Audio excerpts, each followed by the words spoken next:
জ্যোতিষশাস্ত্র অনুসারে একজন নারী স্বাভাবিক গর্ভধারণ হবে কিনা সেটা নির্দিষ্ট গ্রহ, ঘর ও যোগের মাধ্যমে বলে দেওয়া যেতে পারে।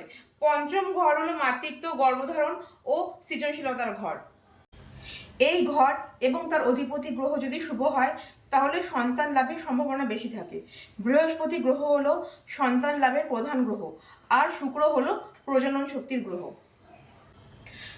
গর্ভধারণে কোনো রকম বাধা, গোপন সমস্যা ও জটিলতা দেখতে হবে অষ্টম ঘর থেকে।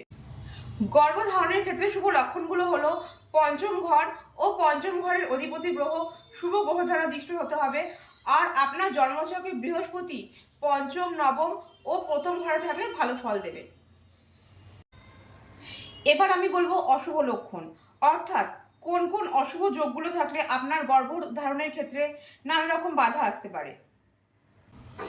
অশুভ লক্ষণগুলো হলো আপনার পঞ্চম ঘর আর পঞ্চম ঘরের অধিপতি যদি পাপগ্রহ হয়, আপনার জন্মছকে যদি বৃহস্পতি ও শুক্র দুর্বল থাকে, আর আপনার চন্দ্র ও রাহুর মধ্যে যদি কোনো গ্রহণযোগ তৈরি হয়, তবে আপনার গর্ভধারণের ক্ষেত্রে নানা রকম সমস্যা হতে পারে।